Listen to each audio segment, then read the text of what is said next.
Hello, fellow learners. Today's topic question. And asking a question can be tricky and challenging. For the reasons you will soon find out. Right? सबसे पहले देखते हैं आप ये question जो होते हैं वो दो प्रकार के हो सकते हैं. एक तो है डायरेक्ट क्वेश्चन और इनडायरेक्ट क्वेश्चन. ठीक है ना? Now look at these questions. Where does she live? Ask her where she lives. Now, which parts are more important to notice? This. Does she live? She lives. Let's include where as well. Right? What do you notice? The difference. यहाँ पे does लगा है where के बाद और live के साथ s नहीं लगा. यहाँ पे where के बाद does नहीं लगा है, वहाँ live के साथ s लगा है. ठीक है ना? Now this creates the difference. ऐसा क्यों है और इसको हम इनडायरेक्ट क्यों कह रहे हैं? देखिए, डायरेक्ट क्वेश्चन है ना.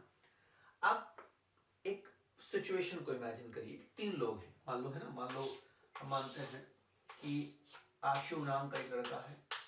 ठीक है ना. एक प्रिया है. ठीक है. और एक राघव है. ठीक है ना. अब आशु और राघव जो है पहले से एक दूसरे को जानते हैं, बहुत अच्छे मित्र हैं. और प्रिया अभी अभी उनके कॉलेज में स्कूल में आई है. अब आशु यदि राघव से पूछ रहा है, डायरेक्ट पूछ रहा है वेयर डज शी लिव, तो ये आ जाएगा. ठीक है ना.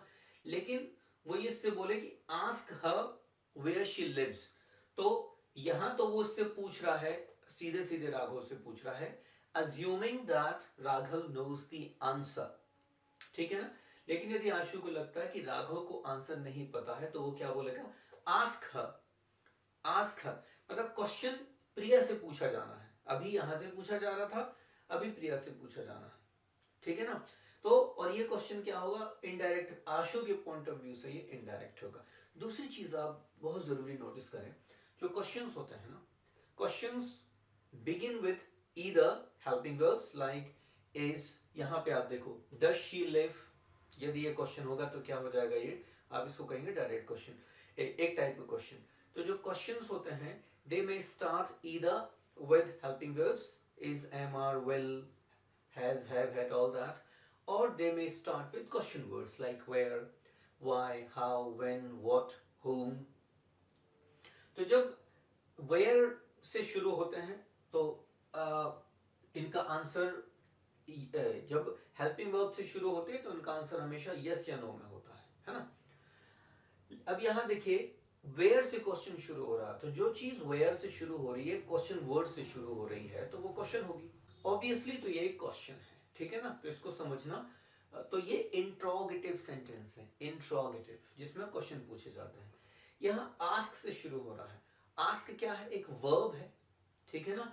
तो ये कौन सा सेंटेंस है? This is called imperative sentence, है ना. इंपैरेटिव जो वर्ब से शुरू होते हैं, है ना. तो imperative, this is interrogative, this is imperative. Right. तो चूंकि ये इंपैरेटिव है लेकिन फिर भी ये एक क्वेश्चन पूछ रहा है, तो इसीलिए इसको कहते हैं इनडायरेक्ट. ठीक है. अब एक और देखिए आप. Do you know where she lives? Now this is trickier. Why? Because it has two questions. Do you know where she lives? Right? Do you know where she lives? देखिए हमने यहाँ क्या किया है? Although it's a direct question, और हमने यहाँ बताया था कि where does she live आना चाहिए, लेकिन यहाँ हमने फिर where she lives कर दिया. क्यों कर दिया? क्योंकि डबल क्वेश्चन है, तो पहला हिस्सा ही क्या होगा? डायरेक्ट क्वेश्चन के स्ट्रक्चर का होगा. दूसरा हिस्सा क्या हो जाएगा? प्लेन हो जाएगा, जैसे इसमें है. ठीक है ना. 1 2 3 3 टाइप्स हो गए, मतलब 3 वेरिएशंस हो गए. Tell me where she lives. अब यहां पे कौन सा आ गया? वही इंपैरेटिव वाला आ गया. वर्ब से शुरू हो रहा है तो वेयर के बाद हेल्पिंग वर्ब नहीं आएगी. राइट. तो ये हमने कुछ उदाहरण लिए. अब यहां देखिए, we have 5 sentences and you have to find out which of them are correct. Right. Where she lives, this is wrong. Okay, I have explained already there. Where she lives क्या होना चाहिए? Where does she live? Ask her where does she live, this is also wrong. ठीक है ना. क्यों? क्योंकि यदि ये इम्पेरेटिव है तो यहाँ पे डस नहीं आना चाहिए। यहाँ क्या होगा वो लिखा हुआ है, ठीक है ना। दूसरी बात, इनडायरेक्ट क्वेश्चन में आप देखिए यहाँ पे क्या लगा हुआ, फुल स्टॉप्स लगे हुए, ठीक है ना, राइट। तो क्यों? क्योंकि ये क्वेश्चन तो है लेकिन इनडायरेक्ट है। Basically their structure is imperative sentence, है ना। तो अभी देखिए, have you any idea where she is, why she is angry, have you any idea, तो ये तो ठीक है, शुरुआत अच्छी हुई। और व्हाई शी इज एंग्री ये भी सही है ना। तो यहाँ क्वेश्चन लगेगा और this is correct. Now find out why is she angry, is यहां नहीं आएगा, इज यहां आएगा। हेल्पिंग वर्ब किसके बाद आएगी? सब्जेक्ट के बाद, क्योंकि this is an imperative sentence. Okay, last one, why is she angry, this is correct, क्योंकि इंपेरेटिव नहीं है, ये क्या है? इंट्रोगेटिव सेंटेंस है।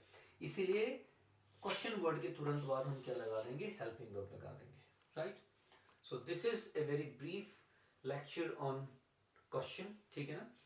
और जैसे इसके पहले हमने बहुत सारे लेक्चर्स ग्रामर पे बनाए हुए हैं।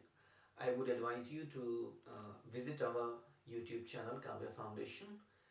First of all, subscribe to it, then go to the playlist language and grammar. There you will find plenty of lectures on grammar, uh, starting from tense, moving on to voice, direct, indirect, modals, phrase, clause, simple, complex, compound sentences, then gerund, present participle, बहुत सारे lectures हैं, तो उनका फ़ायदा उठाइए।